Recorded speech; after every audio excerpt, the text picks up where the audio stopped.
Hey everybody, welcome back to Bootsy on the Beat. I'm Bootsy, otherwise known as Julie. We're going to do some forbidden knowledge today, and I have a giveaway win that I want to show you. I won it from Michelle's channel, Beauty Box Confessions. I won her her July giveaway. I won some makeup melt, 2 lip oils from KAB Cosmetics. I won a Pixie lip gloss. I won a couple of face masks and a hand mask. And I won a silicone brush cleaner, a mat that sticks to your sink. So happy about that win right there. All right, so I'll link her channel down below so you can go check her out. Well, Hater Hotline. Don't you dare hang up.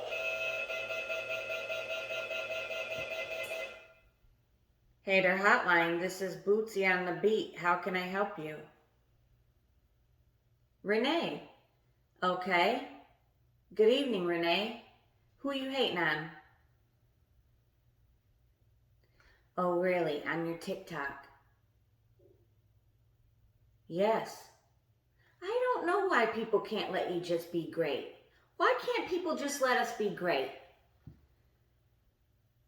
Yes, I don't know why they can't just scroll on. They're miserable, Renee. That's all I can tell you. Misery loves company.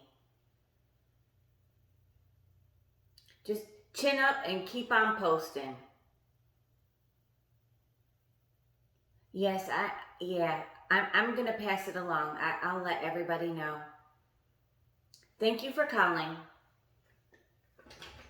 Renee says, if you don't like what she posts, just scroll on. Why do you have to be a negative Nelly and give a thumbs down or write a negative comment? Just scroll on. And I agree. Why do you have to steal people's joy? There's a lot of miserable people out there, and misery loves company. So just move on, folks. Take your negative energy somewhere else. So we have forbidden knowledge. In today's chapter, we are going to talk about how to pass a lie detector test. How to beat one. Okay. The best way to beat a lie detector test is to refuse to take one. If your polygraph is for criminal investigation, your refusal is generally inadmissible in court. However, some employers will still insist on a polygraph test as part of the hiring process. For example, the U.S. government still requires them for some positions. Okay, so in this case, your best weapon is the knowledge that these tests are fallible and can be beaten. They can be beaten, people. So for all of you out there who have a lie detector test coming up, listen up. All right. The term lie detector is a bit of a misnomer. Is that how you say it? Misnomer. We simply don't have the technology to confirm whether a subject is lying. Instead, the test measures the subject's level of excitement, and it's up to the examiner to correlate that excitement with falsehoods. The American Polygraph Association claims a 90% accuracy rating for polygraph tests, but critics insist that number is far lower at around 60%, marginally better than flipping a coin. How the test works. The examiner will ask you 3 types of questions: irrelevant, relevant, and control. An example of an irrelevant question is, what is your name? Or what color shirt are you wearing?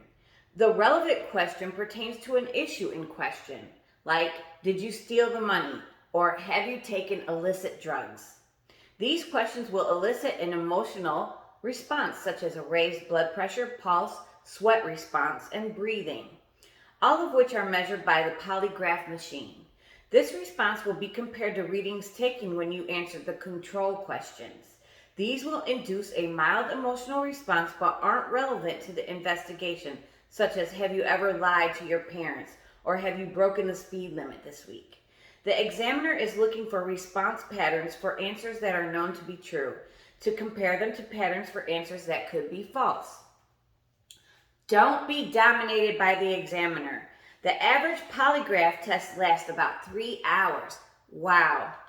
The longest part is the pre-test interview, during which many people give away important information because they are off their guard.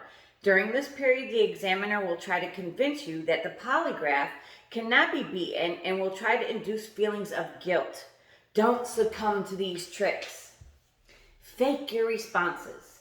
The key to beating the test isn't necessarily to get away with lying, but instead to mess up the data and make it impossible to determine the one way or the other. If your emotional response during your answer to "what is your name" is identical to your response when you answer "have you ever shoplifted," the examiner won't be able to make heads or tail of this data. Here are several ways to do this. Bite your tongue harder to trigger a pain response. Do math in your head, such as counting backward in threes from 100.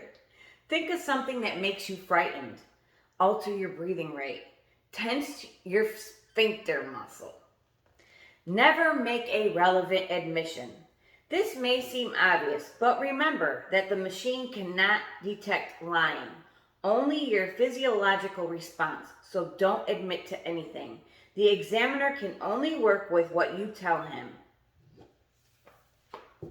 There you go. So for all you people who need to pass a lie detector test, tighten your booty. Anyways, thank y'all for coming by. Hey, let's ask the 8-ball an important question. Magic 8-ball, are the Yankees going to win their next game, for God's sake? Yes, definitely. Woohoo! All right, everybody. Have a good night. See you tomorrow. Bye. I think bye. Bye.